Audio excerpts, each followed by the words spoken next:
Bonjour tout le monde. Alors, toujours dans la série Une prise et une seule. La question que j'ai pour vous, en fait, on est en télétravail. On est parti pour rester en télétravail encore un certain temps. Quatrième vague oblige et parfois un choix ou non, enfin, peu importe.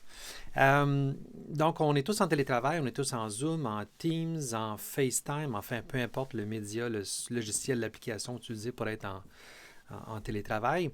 Mais est-ce que vous êtes déjà demandé quelle est la qualité de mon son? Enfin, pas le son que j'entends, mais le son que les autres entendent de vous lorsque vous parlez.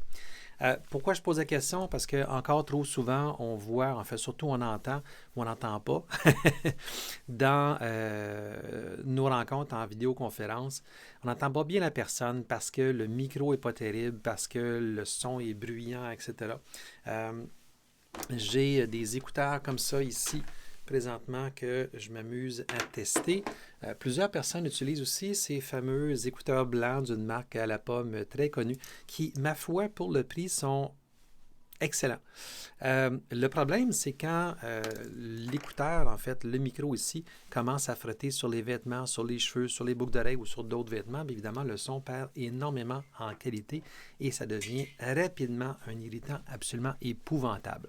Donc, on pourrait se passer de l'image, on pourrait garder que le son et on serait parfait, mais d'avoir l'inverse, évidemment, c'est pas vrai. Un exemple, vous êtes avec quelqu'un au téléphone, la ligne téléphonique griche, et vous dites hey, écoute, peux-tu me rappeler, on va essayer de se reprendre sur un autre appel. La ligne est vraiment trop mauvaise. Vous écoutez un film. Alors, pour l'exercice, coupez le son, gardez l'image. Je vous mets au défi de comprendre l'histoire. On fait l'inverse. On regarde un film, mais en fait, on l'écoute. C'est-à-dire qu'on coupe l'image, on garde le son. Et je suis pas mal sûr qu'à 90-95%, on va quand même être capable de bien comprendre l'histoire. Donc, tout ça, c'est juste pour vous démontrer à quel point le son est important et à quel point le son véhicule par lui-même un message.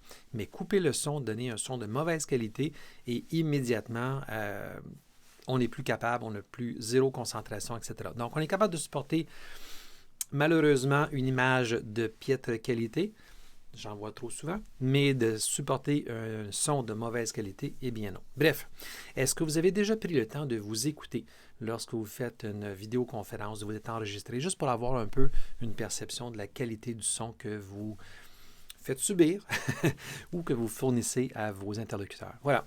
Donc, sur ce, je vous souhaite une excellente fin de semaine. C'était Clément pour Bleu Noir Mobile. Ciao!